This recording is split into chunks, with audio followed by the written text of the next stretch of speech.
Bismillahirrahmanirrahim. Assalamualaikum warahmatullahi wabarakatuh. Innal hamdalillah nahmaduhu wa nasta'inuhu wa nastaghfiruh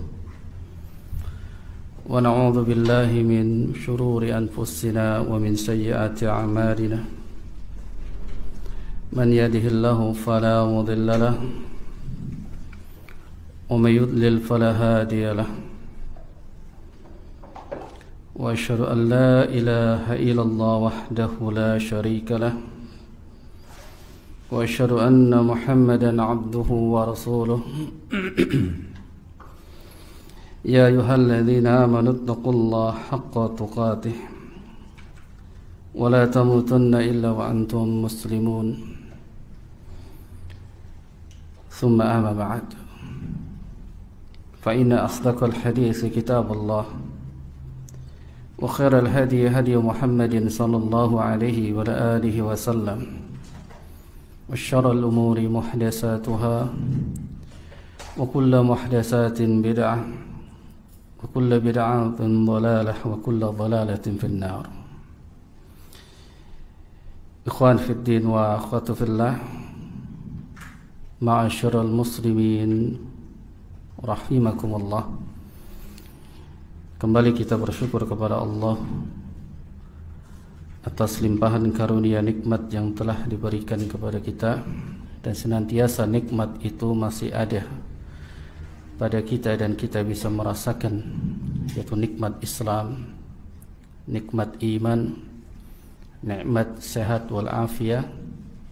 Alhamdulillah, pada malam yang mulia ini kita masih bisa melanjutkan mempelajari sebuah kutaib membahas tentang masalah adab seorang muslim dan muslimah di dalam kesehariannya.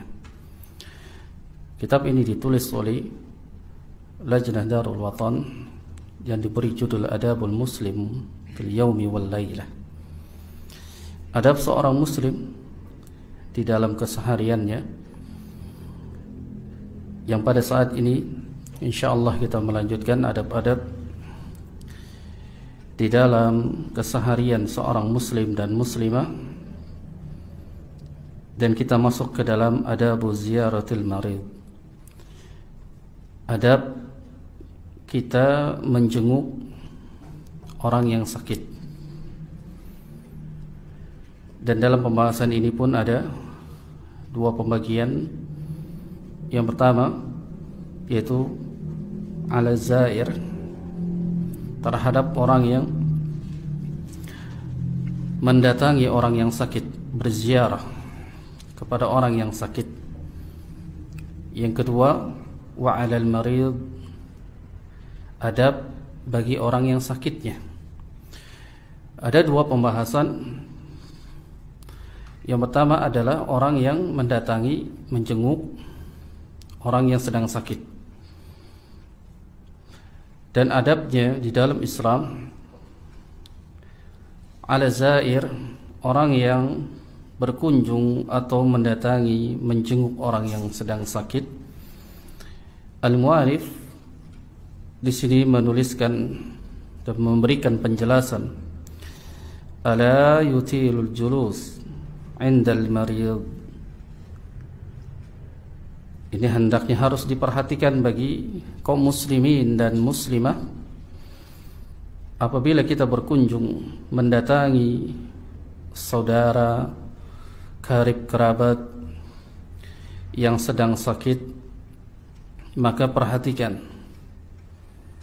jangan terlalu lama kita duduk atau kita menjenguk terhadap orang yang sedang sakit.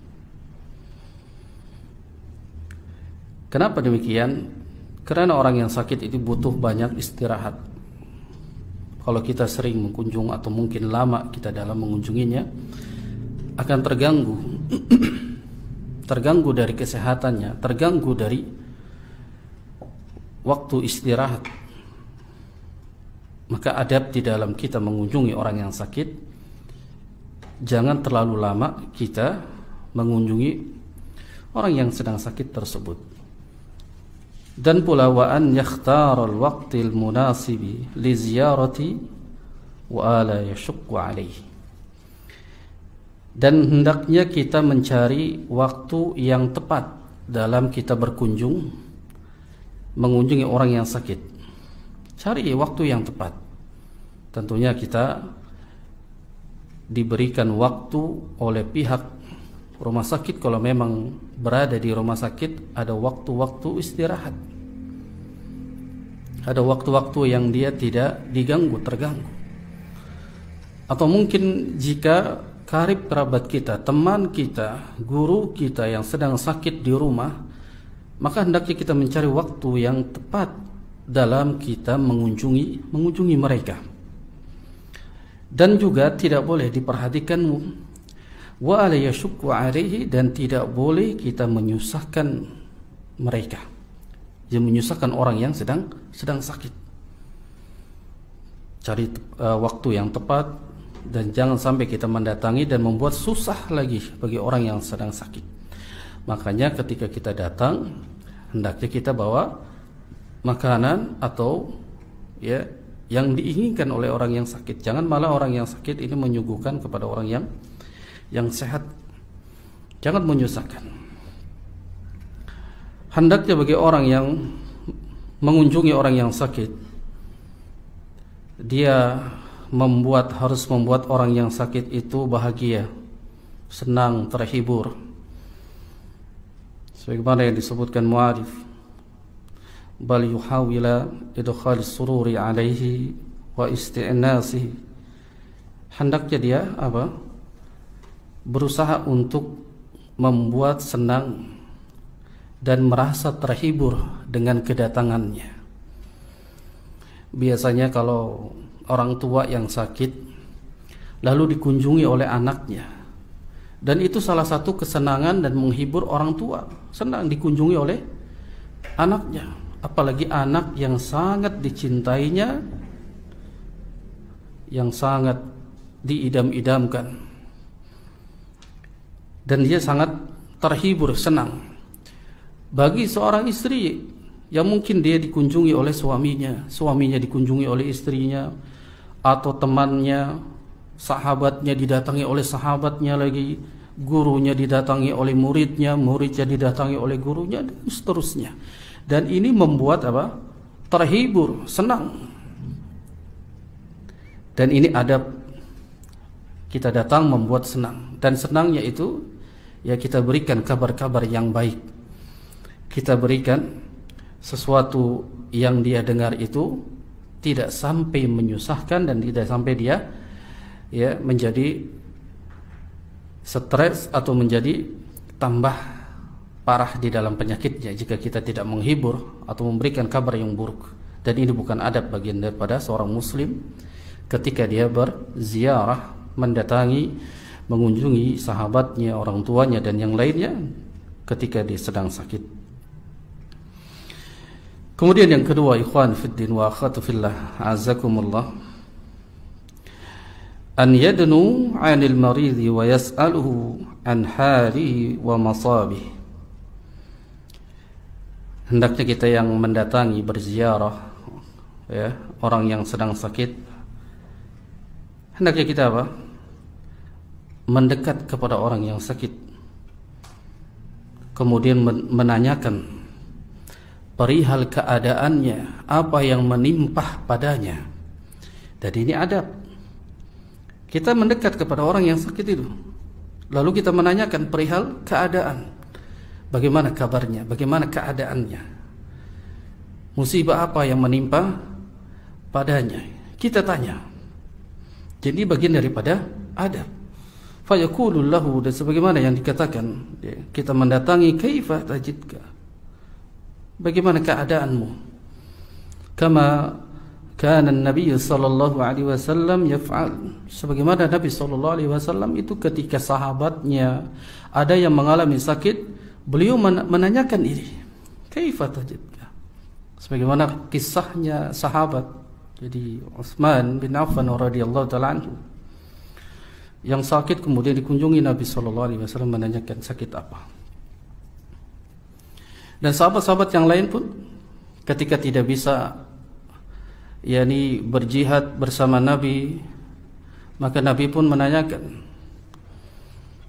uzur apa yang dia dapati, apakah sakit atau ada uzur yang lain. Kalau sakit, beliau SAW selalu menanyakan keadaannya. Dan ini adab di dalam kita mengunjungi orang yang sakit. Lalu yang ketiga, an yad'u lil maridi bisyifai wa rahmah wassalamah wal afiyah. Hendaknya kita mendoakan bagi orang yang sakit dengan doa kesembuhan. Dengan kita berdoa kepada Allah, semoga Allah memberikan keselamatan, rahmat, sehat wal afiyah. Ini adab di dalam kita mendatangi orang yang sedang sakit, mendoakan dengan doa kesembuhan. Sebagaimana di hadis ini Ibnu Abbas, hadis dari jalan sahabat Ibnu Abbas, anna Nabiy sallallahu alaihi wasallam kana idza dakhala ala maridin ya'uduhu qala, sebagaimana Nabi sallallahu alaihi wasallam ketika masuk mendatangi sahabatnya yang sakit, maka Rasul sallallahu alaihi wasallam mendoakan orang yang sakit tersebut, mendoakan sahabatnya yang sakit dengan doa la ba'sa tuhurun insyaallah. Tidak mengapa. Ya insyaallah ini sebagai penggugur. Jadi kita harus apa? Katakan la ba'sa, tidak apa-apa sakitnya. Padahal sakitnya memang sudah divonis berat oleh dokter, oleh seorang tabib misalkan. Namun kita tidak boleh mengkabarkan bahwasanya penyakitnya ini penyakit yang berat, penyakit yang sangat kronis. Jangan. Kita katakan la ba'sa tahur insyaallah. Tidak mengapa. Jadi dia agak tidak gelisah dan tidak memikirkan tentang penyakitnya.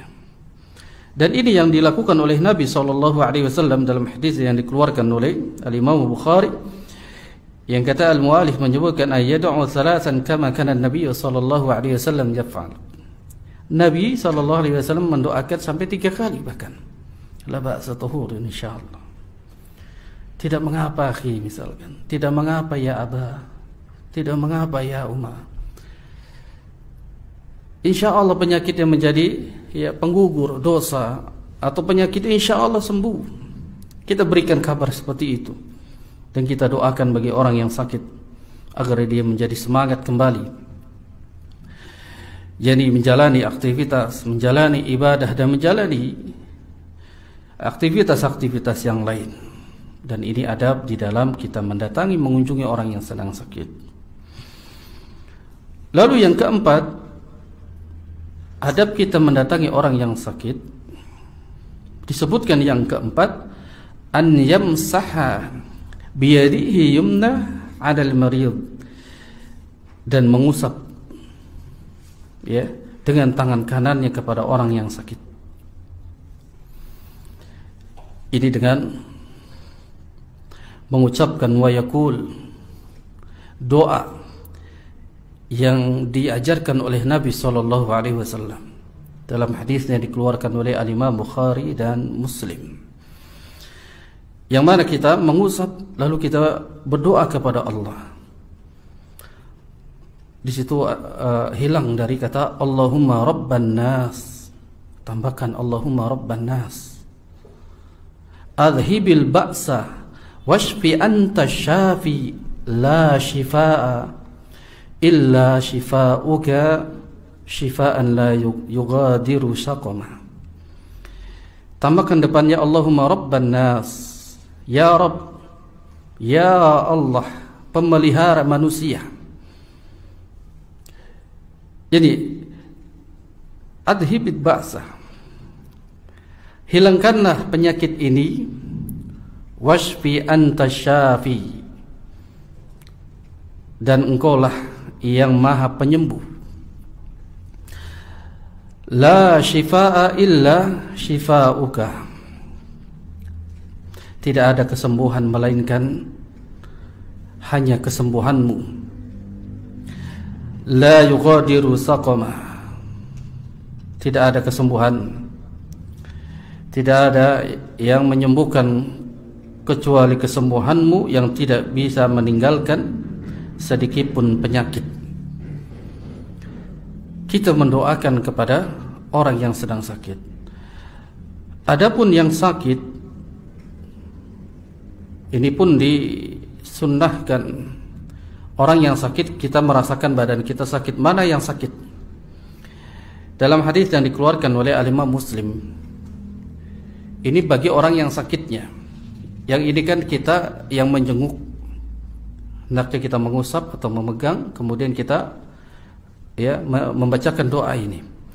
Namun jika kita yang sakit, ya bagi kita yang sakit, maka dalam riwayat Al-Imam Muslim, kita pegang di mana yang sakit, kemudian mengucapkan bismillah 3 kali. Mengucapkan bismillah 3 kali, kemudian dia berdoa kembali sebanyak 7 kali dengan doa a'udzu billahi wa qudratihi min syarri ma yani ujidu wa uhadir. Dia ulangi sampai 7 kali. Ini yang dikeluarkan oleh Al-Imam Muslim. Dia berdoa dengan bismillah, diucapkan 3 kali. Bismillah, bismillah, dengan nama Allah, dengan izin Allah. Lalu dia berdoa a'udzu billah, aku berlindung kepada Allah, jadi wa qudratihi min syarri ma ajidu wa uhadir, berlindung kepada Allah, kemudian dan kepadanya kekuasaan dari keburukan apa yang aku temui dan aku hindarkan ini. Ini bagi orang yang sakit, hendaknya dia jadi ikhtiar dengan membaca doa ini, karena kesembuhan itu milik Allah Subhanahu wa ta'ala. Kalau kita tidak tawakal, kita tidak berdoa kepada Allah, walaupun kita ikhtiar, maka Allah Subhanahu wa ta'ala tidak akan pernah memberikan kesembuhan. Maka kita harus bertawakal, berdoa kepada Allah Subhanahu wa ta'ala, karena penyakit ini turun dari Allah, dan Allah lah yang menurunkan penyakit, dan Allah pula yang menyembuhkannya, yang mengangkat penyakit tersebut. Dan ini adabnya, dan ini doa yang wajib seorang muslim dan muslimah untuk menghafal ini. Yang kelima, an yudhkir al-maridah bisabri ala qada'illah wa admil istibta'i asy-syifa, dan hendaknya yang mengingatkan kepada orang yang sakit dengan sabar atas ketentuan takdir dari Allah Subhanahu wa ta'ala yang menimpa padanya penyakit. Kita mengingatkan kepada mereka, kepada teman, sahabat, orang tua, agar bersabar dari apa yang telah menimpanya, karena penyakit itu adalah takdir Allah, ketentuan Allah Subhanahu wa ta'ala. Dan pula tidak boleh yang dia wa'ad bil istibta'i syifa, orang yang sakit itu mengatakan, atau yang menjenguknya, dia mengatakan tidak akan ada dapat obatnya, tidak ada yang dapat menyembuhkan. Ini bukan adab sebagai seorang muslim dan muslimah. Dan kita harus yakin bahwasanya Allah yang menurunkan penyakit, Allah yang mengangkat penyakit. Makanya kita harus bersabar atas musibah penyakit yang menimpa pada diri kita. Wa la yatamanna al-maut mahma ishtadda bihil bala. Dan tidak boleh ya, seseorang yang dia berkeinginan yakni mati saja, walaupun penyakitnya itu, musibah yang menimpa padanya itu sangat ya berat. Penyakitnya misalkan penyakit yang kronis, yang sulit disembuhkan, maka tidak boleh kita berkeinginan untuk mati. Tidak boleh berkeinginan untuk mati. Dan kita hendaknya harus apa? Berhusnuzan kepada Allah Azza wa Jalla. Karena kebaikan yang diberikan oleh seorang muslim itu ada pada penyakit. Penyakit adalah sebuah kebaikan bagi seorang muslim. Sebuah kebaikan bagi seorang muslim. Yang mungkin Allah Subhanahu wa taala ingin apa? Menggugurkan segala kesalahan dosanya. Apa yang dia telah pernah lakukan dari dosa dan maksiatnya, Allah berikan dia penyakit yang mana kata Nabi SAW, kalau dia sabar lalu dia tetap bertawakal kepada Allah, ikhtiar mencari kesembuhan, maka sebagaimana daun yang berguguran dari pohonnya kalau dia sabar. Maka tidak boleh kita berangan-angan ingin mati. Maka disebutkan, wala yamutanna ahadukum illa huwa yuhsinu dhanna billah. Ini Allah Azza wa Jalla menyebutkan, jangan kalian ya, di antara kalian ini menginginkan mati. Ya, enggak boleh kita menginginkan mati. Illa wa huwa yuhsinu dhanna billah. Maka hendaknya kita harus apa? Berprasangka baik kepada Allah Subhanahu wa taala. Mungkin saja dengan penyakit ini kita yang nanti dihisab di hadapan Allah tidak membawa dosa sedikit pun, karena dia telah digugurkan segala dosanya dengan sebab sabar dari penyakit yang menimpahnya. Maka kita harus apa? Sabar. Maka tidak boleh kita berkeinginan untuk mati. Dan pula kita mengingatkan kepada orang yang sedang sakit agar dia bersabar dari penyakitnya. Lalu yang keenam, an yulakkina al-maridha syahadah idza hadara ajalu. Hendaknya kita mentalkinkan, membimbing orang yang sakit apabila kita menyaksikan dia sedang sakaratul maut. Sedang apa?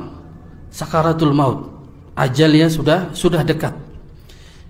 Kita bimbing dia, talkinkan dia dengan ucapan-ucapan thayyibah, dengan ucapan yang baik. Kita bimbing.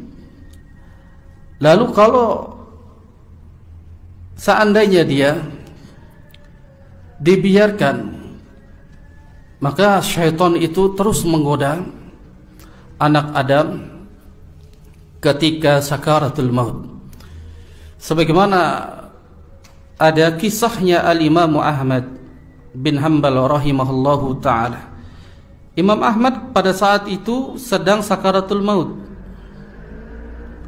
Lalu anaknya Abdullah menyaksikan ayahnya Al-Imam Ahmad, dan ketika itu tidak sadarkan diri. Al-Imam Ahmad mengucapkan bu'dan. Lalu pingsan, kemudian sadar. Ditanyakan oleh anaknya Abdullah, wahai ayah, kenapa engkau mengucapkan bu'dan?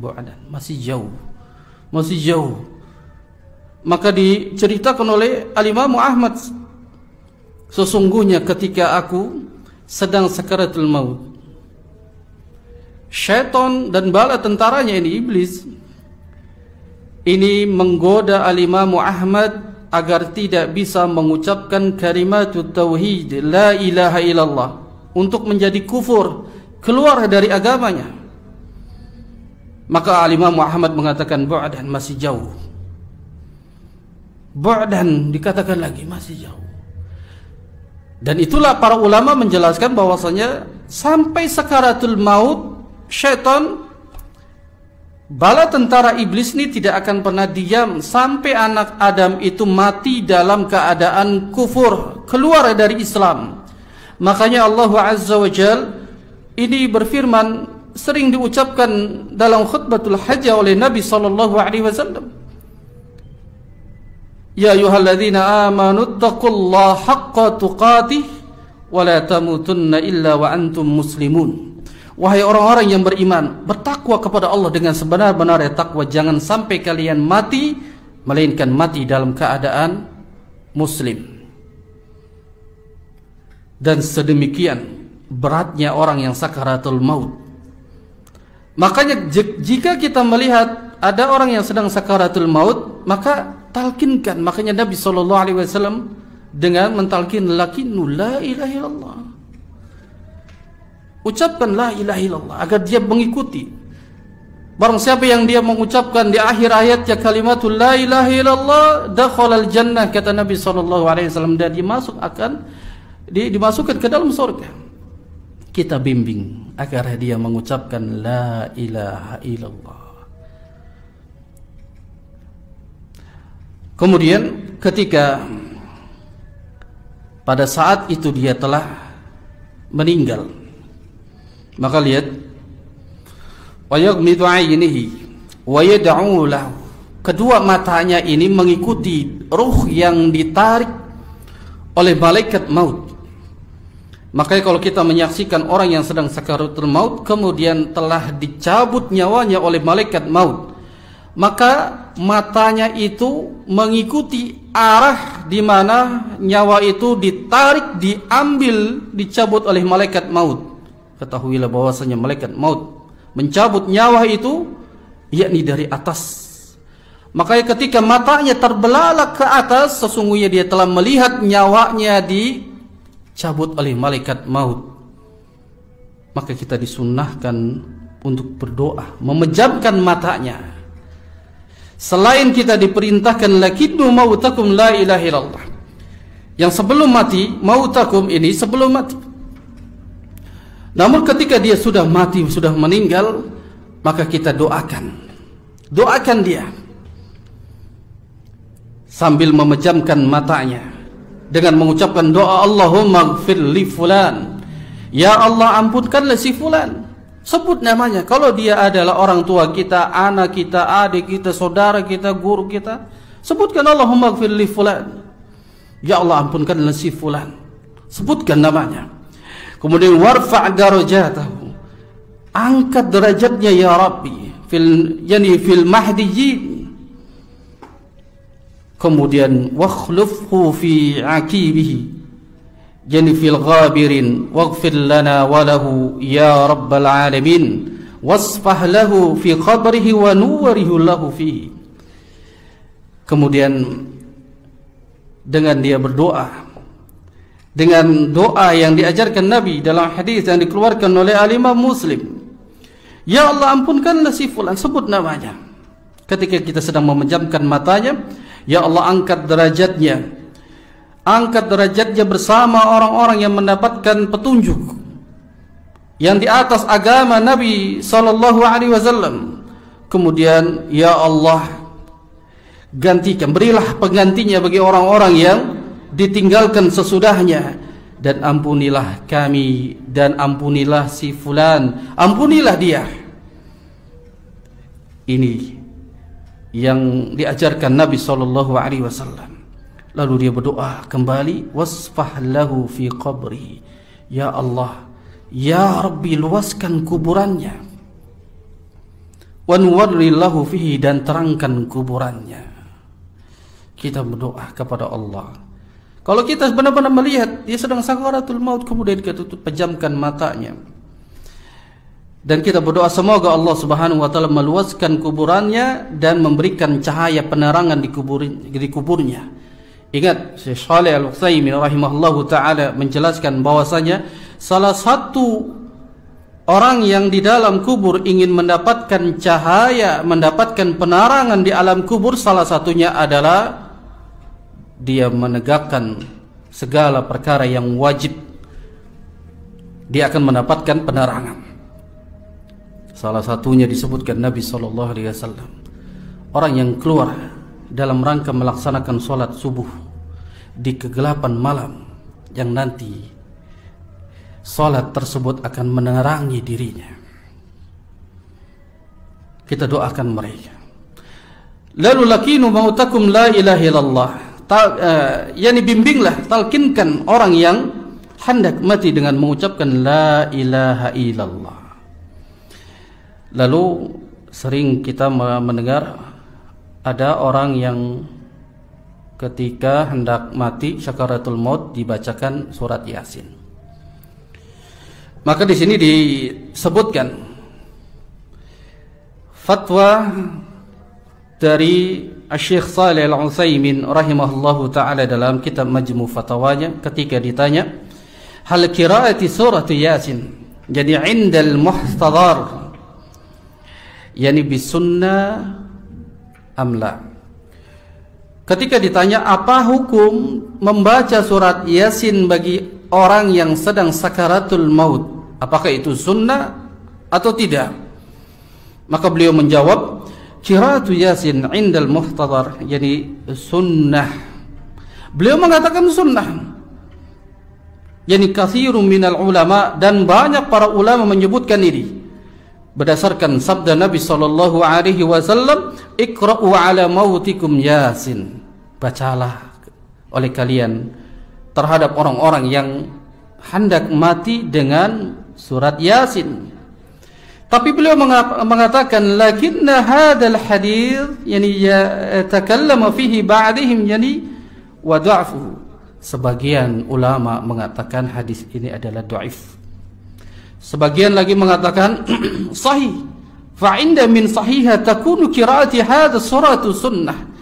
Namun kata beliau Syekh Shalih Al-Utsaimin, yang disebutkan sahih apabila membaca surat Yasin disebut dengan sunnah, yakni sebelum mati.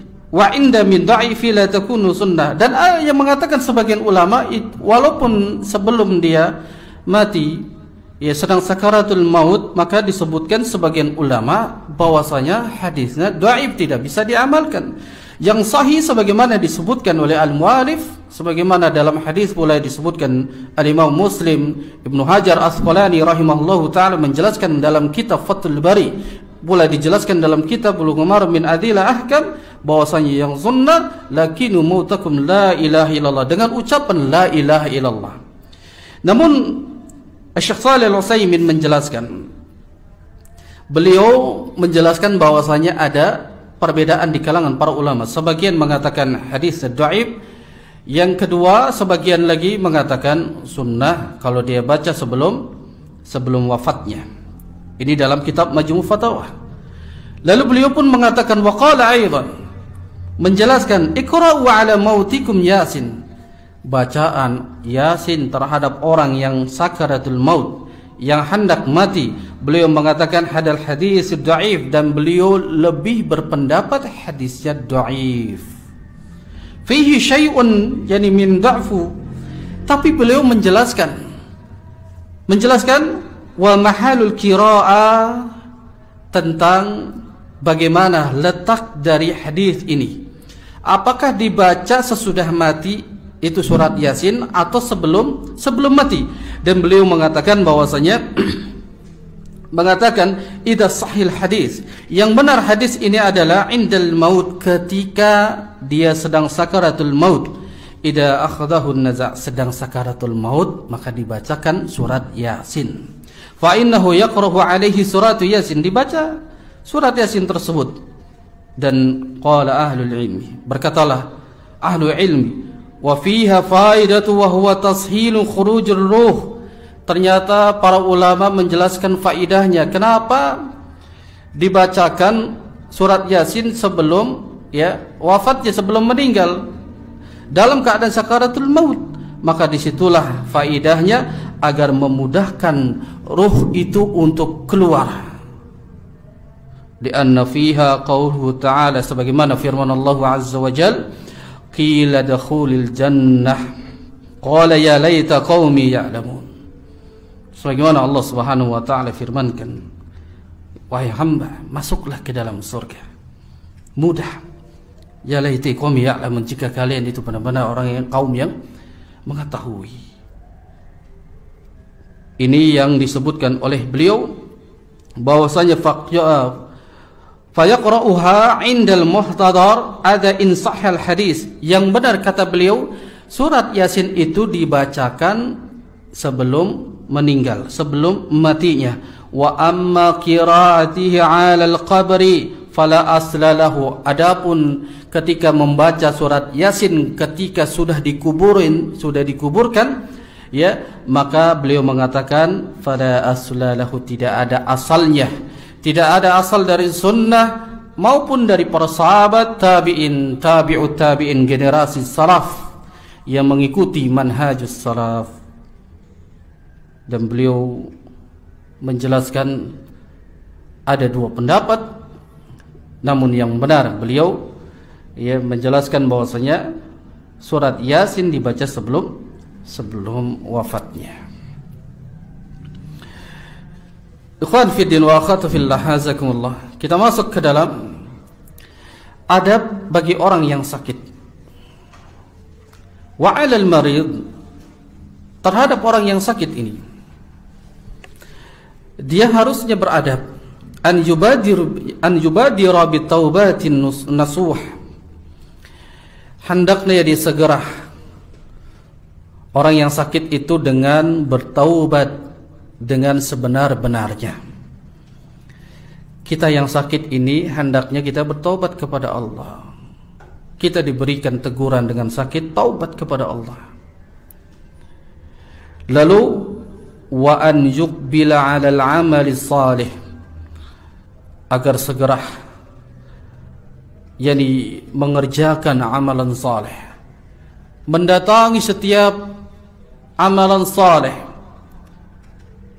Maka sungguh siapa orang ketika dia mempersiapkan kematian tersebut dengan mempersiapkan dengan amalan saleh, Allah Subhanahu wa ta'ala akan masukkan dia ke dalam surga.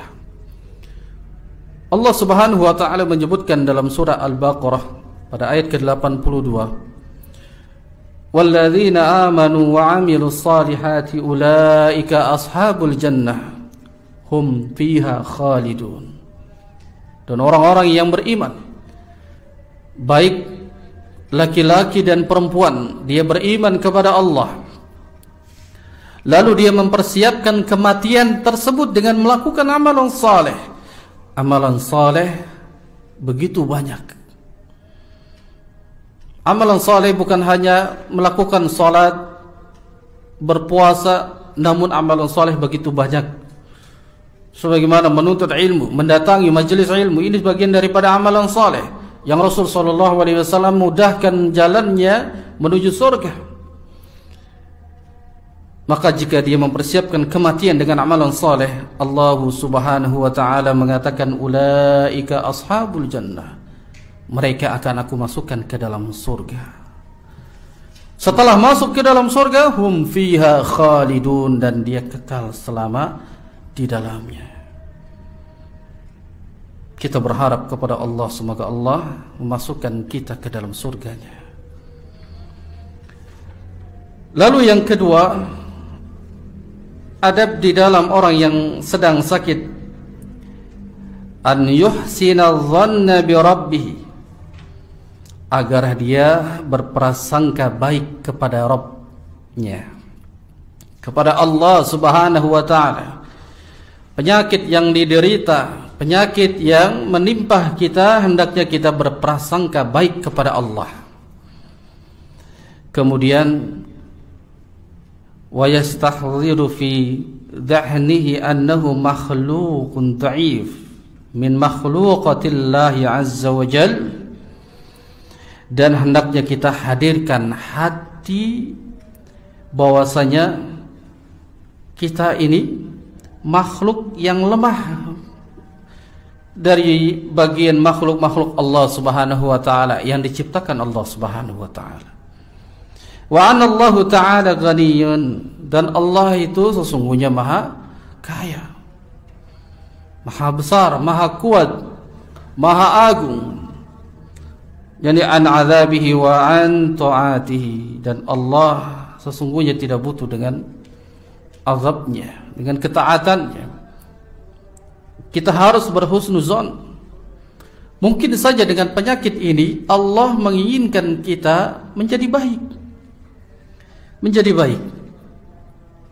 digugurkan segala dosanya, agar kita ingat apa yang menimpaku ini adalah sebuah sebab dosa dan maksiat yang kita lakukan.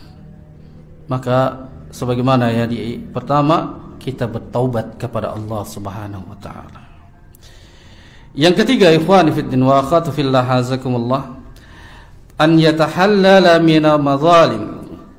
Hendaknya kita minta halal, dihalalkan apabila kita orang yang suka berbuat zalim, menzalimi tetangga, menzalimi saudara kita, menzalimi orang lain, kita minta dihalalkan. Minta dihalalkan. Dan orang yang berbuat zalim, jika dia tidak menghalalkan di dunia, maka akan diadili nanti di hari kiamat. Sebagaimana Al-Imam Al-Zahabi rahimahullahu ta'ala, beliau menjelaskan dalam kitab Al-Kabair bahwasanya ketika di hari kiamat,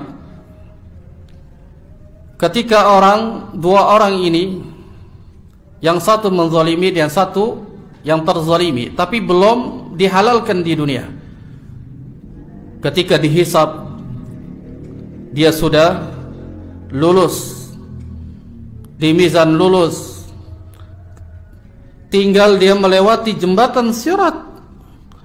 Ketika dia ingin melewatinya, maka dia berjumpa kepada orang yang dia zalimi. Maka orang yang dizalimi ini dia menuntut kepada Allahu Rabbuna wa Rabbul Alamin, ya Rabb, dulu dia di dunia suka menzalimiku, entah dia mengambil barangnya, entah dia memukulinya. Lalu Allah Subhanahu wa taala mengadili dua orang tersebut. Ketika orang yang ingin melewati jembatan sirat ini dilewati dengan amalan saleh yang kita bawa. Makanya ada yang sebagaimana lewat itu seperti kilat. Ini amalannya mulia, banyak amalannya, dan amalannya istimewa. Ada yang bagaikan dia berlari sesuai dengan amalannya. Maka pada saat itu orang yang menzalimi tadi sudah mempersiapkan amalan saleh, namun ada dosa yang belum dihalalkan. Dia berjumpa kepada orang yang dia zalimi, lalu diadili oleh Allah Tabaraka wa Ta'ala. Ketika diadili, dia pernah begini, maka apabila dia pernah mengambil hartanya, apakah dibalas dengan harta? Kalau memang dia orang yang paling kaya di dunia, tidak berlaku harta, maka digantilah dengan amalan solehnya, ditimpahkan kepada orang yang dia zalimi. Terus sampai pahalanya sudah habis, lalu dosa yang dizalimi ini ditimpahkan kepadanya. Dan pada saat itu dia sudah mempersiapkan amalan saleh yang begitu banyak, yang mungkin dia bisa melewati jembatan sirat. Karena ada satu yang belum dihalalkan di dunia, akhirnya dia tidak bisa melewati jembatan sirat karena tidak ada amalan saleh yang dia bawa. Karena amalan salehnya sudah diambil kepada orang yang dia zalimi. Na'udzubillah. Minta dihalalkan. Kalau kita pernah memukul orang dan dia dendam dan dia tidak ridha, minta dihalalkan. Kemudian wa yubadiru bi ada'il huquqi ila ashabiha, dan segera dia melaksanakan kewajiban-kewajiban haknya kepada sahabat-sahabatnya. Kalau memang itu ada belum kewajiban yang belum ditunaikan, entah dia misalkan memiliki hutang, dia memiliki diamanahi, dia tunaikan semua haknya. Dan pula waraddil amanati ila ahliha, dan pula orang yang sakit, apalagi penyakitnya yang kronis, apalagi dirasa sudah dekat-dekat dengan kematian, maka waraddil amanati ila ahliha, sampaikan amanah yang disampaikan, pesan-pesan kepada keluarganya, atau yang disebut dengan pesan-pesan terakhir atau waris atau yang semisalnya, sampaikan kepada keluarga agar keluarga itu bisa melaksanakan amanah yang kita sampaikan. Kalau kita memiliki harta yang banyak, begitu sakaratul maut, datangi keluarganya, duduk.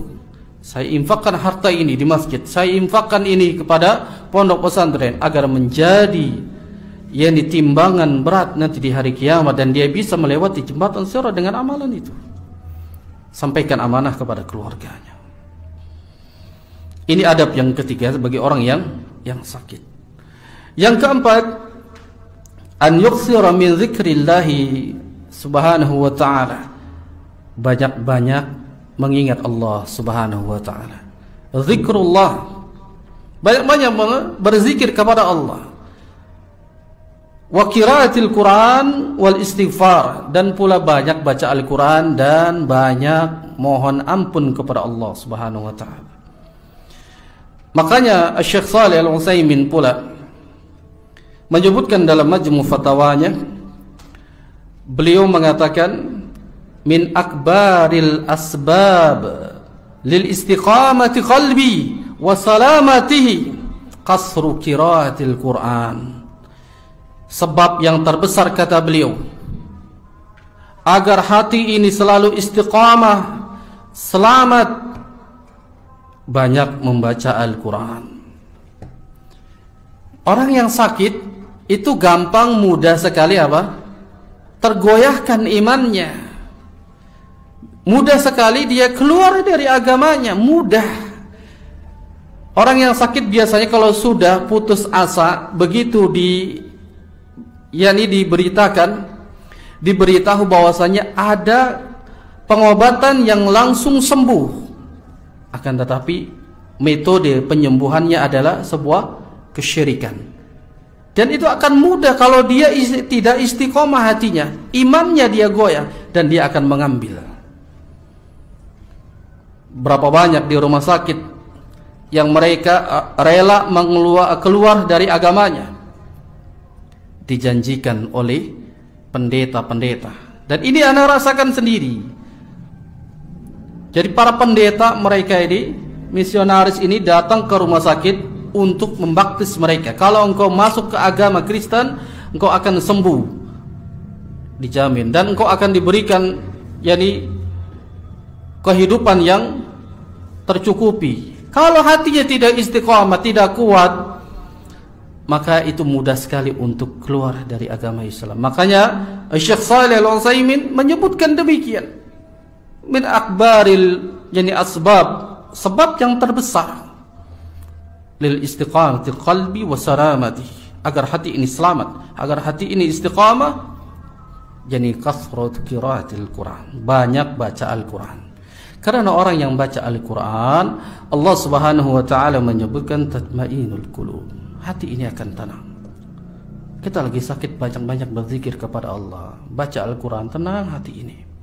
Seandainya Allah subhanahu wa ta'ala mengirimkan malaikat maut, kemudian kita mati dalam keadaan membaca Al-Quran, berzikir kepada Allah, kita mati dalam keadaan beriman dan melakukan amalan saleh. Ini yang kita inginkan. Makanya Nabi SAW menyebutkan seseorang itu mati sebagaimana kebiasaan apa yang dia lakukan. Sebagaimana disebutkan pula, Al-Imam Az-Zahabi rahimahullahu ta'ala mengkisahkan bahwasanya ada orang yang ketika sakaratul maut, di masa hidupnya orang tersebut adalah orang yang suka main catur. Begitu dia sakaratul maut, di akhir hayatnya, ajalnya sudah dekat, maka ada yang mentalkinkan. Sebagaimana tadi hadis Nabi SAW, lakinnu mautakum la ilaha illallah. Diucapkan la ilaha illallah. Apa ucapan dia? Karena dia kebiasaannya main catur, dia ucapkan skakmat. Allahu Akbar. Ini kebiasaan. Kalau kita biasa berzikir, biasa baca Al-Quran, maka ketika kita sakit tidak lupa Al-Quran. Maka dia perhatikan banyak para penghafal Quran. Sebagaimana ada satu ustaz yang dia Al-Hafidh yang ketika dia diserang penyakitnya sudah ya berat, tapi dia terus melantunkan dari mulutnya kalamullah, Al-Quran dia ucapkan terus, karena kebiasaannya baca Al-Quran, biasanya berzikir kepada Allah, dan itu akan mati dengan kebiasaan apa yang dia telah lakukan. Maka orang yang maksiat dia mati dalam keadaan maksiat, orang yang sedang ya minum alkohol dia mati dalam keadaan seperti itu, yang di diskotik dia mati dalam keadaan begitu. Na'udzubillah. Semoga Allah Subhanahu wa taala mematikan kita dalam keadaan mati, yakni berbuat amalan saleh. Lalu yang kelima, yang an yahtasiba ma asabahu minal marid 'inda Allah. Adabnya bagi orang yang sedang sakit ini berharap kepada Allah Subhanahu wa taala pahala. Berharap pahala, ganjaran dari Allah, ma asabahu, ya, sebagaimana musibah itu menimpa kepada kita, dan kita berharap itu. Berharap pahala yang diberikan di sisi Allah Subhanahu wa taala dengan penyakit yang kita derita. Fa innahu yu'jaru 'ala dzalik, dan Allah pasti akan memberikan ganjaran itu kalau dia yakni bersabar menerima takdir Allah Subhanahu wa taala.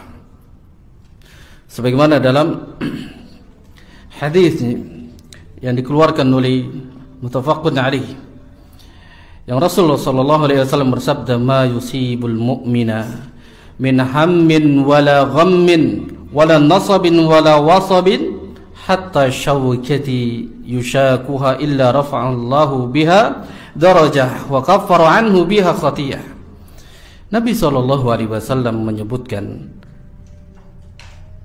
muslim, seorang mukmin ketika dia ditimpa min hammin wala ghammin, sebuah penyakit atau dia capek lelah, wala nasabin wala wasabin, dan dia pun ditimpa apa, kelelahan dan kesedihan, hatta syaukati yushakuha, sampai seorang muslim tersebut, seorang mukmin tertusuk dengan duri, illa rafa'allahu biha darajah, Allah akan mengangkat derajatnya kalau dia sabar, menerima takdir yang telah ditakdirkan Allah Subhanahu wa taala, wa ghaffara anhu biha khati'ah, dan Allah akan menggugurkan dari kesalahannya, dari dosanya kalau dia sabar. Sabar. Kita berharap pahala kepada Allah Subhanahu wa taala, dan ini yang menjadi apa? Dua kebahagiaan yang dimiliki oleh seorang muslim. Dua kebahagiaan yang dimiliki oleh seorang muslim. Yang pertama yang disebutkan dalam hadis yang dikeluarkan oleh Al-Imam Muslim. Kebahagiaan yang pertama, kata Nabi sallallahu alaihi wasallam, ajaban li amril mu'min, inna amrahu kullahu khairun wa laysa dzaka li ahadin illa lil mu'min, in asabathu syarra syakara fakana khairan lahu wa in asabathu dharra'u sabara fakana khairan lahu. Kata Nabi sallallahu alaihi wasallam, sungguh ajib, menakjubkan, yang diperkara seorang muslim, orang yang beriman, yakni sesungguhnya semua perkaranya orang mukmin itu adalah kebaikan. Walaysa dzaka di ahadin illa lil mu'min, tidaklah seorang muslim jika dia ditimpa suatu musibah, in asabathu syarrau, jika dia ditimpa musibah dari apa yang menimpa padanya, keburukan yang menimpa padanya, syakara fakana khairan lahu, dan dia bersyukur kepada Allah Subhanahu wa taala, dan itu kebaikan padanya. Yang kemudian dia ditimpa lagi yakni keburukan, penyakit, musibah, lalu dia sabar fakana khairan lahu, dan dia pun sabar di dalam menerimanya, maka sesungguhnya dia adalah baik untuk dirinya. Allah Subhanahu wa taala ketika mensifati orang-orang yang beriman, jika dia diberikan nikmat dia bersyukur kepada Allah. Ketika diberikan musibah dia pun bersyukur kepada Allah, karena dengan rasa lelah, letih, penyakit yang dia derita itu bagaikan daun-daun yang sedang berguguran, dosa-dosanya setelah berguguran sebagaimana daun yang dari pohonnya berguguran, maka dia hendaknya sabar mengharap pahala ganjaran di sisi Allah Subhanahu wa taala. Yang terakhir, ikhwan fiddin wa akhwatu fillah, azakumullah, at-tawakkul 'ala Allah, bertawakal kepada Allah. Tawakal kepada Allah, menggantungkan diri kita kepada Allah. Orang yang sedang sakit ini biasanya mudah sekali goyah keimanan dan akidahnya.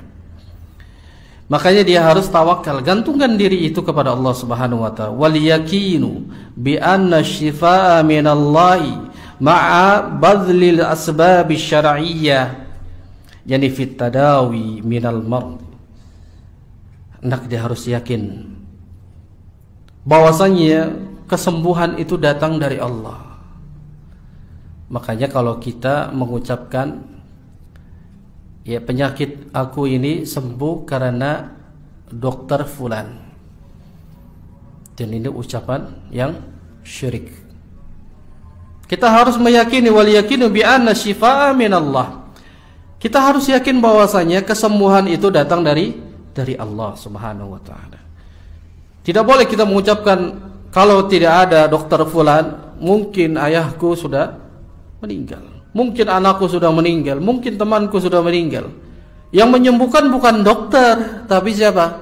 Allahu Rabbul Alamin. Dokter hanya sebagai perantara. Allah berikan kesembuhan melalui dengan dokter tersebut. Makanya kita harus yakin, tawakal kepada Allah, bahwasanya kesembuhan itu datang dari Allah. Dan kita mencari, yakni berjuang, ma'abadlil asbab. Tentunya kita berjuang mencari sebab untuk kesembuhan itu yang disyariatkan. Kesembuhan kalau dia bertentangan dengan syariat tetap aja haram. Tidak boleh. Tidak boleh kalau dia berobat kepada sesuatu yang diharamkan dalam syariat, walaupun itu sembuh, maka tidak boleh. Kemudian dia berobat mencari, berjuang mencari sebab semoga penyakitnya ini sembuh dengan berobat agar orang yang berpenyakit ini sembuh. Maka di dalam Islam itu ada yang namanya tawakal, yang kemudian ada yang namanya ikhtiar.